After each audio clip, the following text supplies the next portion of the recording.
ಬಿಕ್ಲು Shiva murder ಕೇಸ್ನಲ್ಲಿ ಮಾಜಿ ಮಿನಿಸ್ಟರ್ಗೆ ಈಗ ಟೆನ್ಷನ್.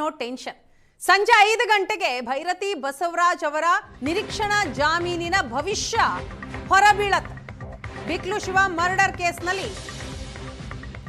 ಮಾಜಿ ಸಚಿವ ಭೈರತಿ ಬಸವರಾಜ್ ಎಫ್ಐ ಆಗಿದ್ದಾರೆ.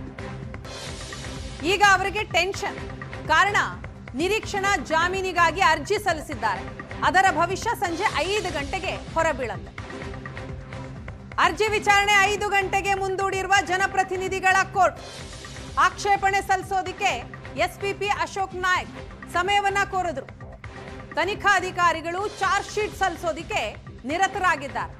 ಹೀಗಾಗಿ ಆಕ್ಷೇಪಣೆ ಸಲ್ಲಿಕೆಗೆ ಸಮಯ ನೀಡಿ ಅಂತ ಎಸ್ಪಿಪಿ ಮನವಿ ಮಾಡಿದ್ರು ನ್ಯಾಯಾಧೀಶರ ಬಳಿ. ಈಗ ವಿಚಾರಣೆ ಸಂಜೆ 5 ಗಂಟೆಗೆ ಮುಂದೂಡಲಾಗಿದೆ. 5 ಗಂಟೆಗೆ ಮಾಜಿ ಸಚಿವ ಹಾಲಿ ಶಾಸಕ ಭೈರತಿ ಬಸವರಾಜ್ ಅವರ ನಿರೀಕ್ಷಣಾ ಜಾಮೀನಿನ ಭವಿಷ್ಯ ಏನು ಅನ್ನೋದು ಗೊತ್ತಾಗತ್ತೆ.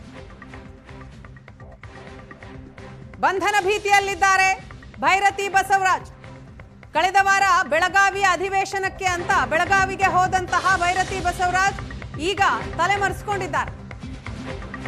ಇವತ್ತೇ ಚಾರ್ಜ್ ಶೀಟ್ ಸಲ್ಲಿಕೆ ಆಗೋ ಸಾಧ್ಯತೆ ಇದೆ. ಮ್ಯಾಜಿಸ್ಟ್ರೇಟ್ ಕೋರ್ಟ್ಗೆ ಚಾರ್ಜ್ ಶೀಟ್ ಸಲ್ಲಿಸೋದಕ್ಕೆ ಸಿಐಡಿ ಸಿದ್ಧತೆಯನ್ನ ಮಾಡಿಕೊಂಡಿದೆ. ಮೊನ್ನೆ ಪ್ರಕರಣದಲ್ಲಿ ಕೋಕಾ ಕಾಯ್ದೆಯನ್ನ ಹೈಕೋರ್ಟ್ ರದ್ದುಗೊಳಿಸಿತ್ತು. ಈ ಹಿನ್ನೆಲೆಯಲ್ಲಿ ಇವತ್ತೇ ಚಾರ್ಜ್ ಶೀಟ್ ಸಲ್ಲಿಸೋದಕ್ಕೆ ಸಿಐಡಿ ಮುಂದಾಗಿದೆ, ಸಿದ್ಧತೆಯನ್ನ ಮಾಡಿಕೊಂಡಿದೆ. ಸಂಜೆಯ ಒಳಗೆ ಬಿಕ್ಲು ಮರ್ಡರ್ ಕೇಸ್ ಚಾರ್ಜ್ ಶೀಟ್ ಸಲ್ಲಿಕೆ ಆಗೋ ಸಾಧ್ಯತೆ ಇದೆ. ಈ ನಿಟ್ಟಿನಲ್ಲಿ ಸಿಐಡಿ ಪೊಲೀಸರು ಸಿದ್ಧತೆಯನ್ನ ಮಾಡಿಕೊಂಡಿದ್ದಾರೆ.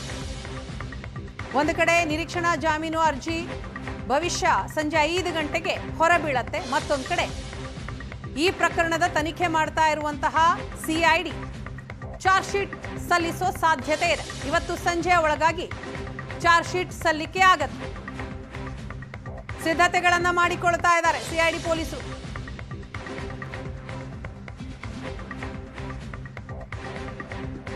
ಭೈರತಿ ಬಸವರಾಜ್ ಬಂಧನ ಭೀತಿಯನ್ನ ಎದುರಿಸ್ತಾ ಇದ್ದಾರೆ. ನಿರೀಕ್ಷಣಾ ಜಾಮೀನು ಅರ್ಜಿಯನ್ನ ಸಲ್ಲಿಸಿದ್ದಾರೆ.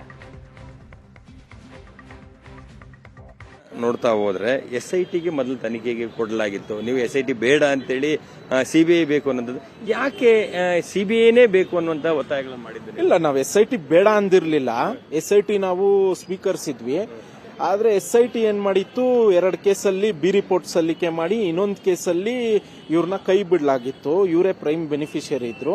ಅದರಿಂದ ನಾವು ಹೈಕೋರ್ಟ್ಗೆ ಮರು ಹೋದಾಗ ಹೈಕೋರ್ಟ್ ಕನ್ವಿನ್ಸ್ ಆಗಿ ಇಲ್ಲ, ಇದು ರೀಇನ್ವೆಸ್ಟಿಗೇಷನ್ ಆಗಬೇಕು, ಸಿಬಿಐ ಮಾಡಬೇಕಂತ ಹೈಕೋರ್ಟ್ ಆರ್ಡರ್ ಮಾಡ್ತು. ಅದು ಬಿಟ್ರೆ ನಾವು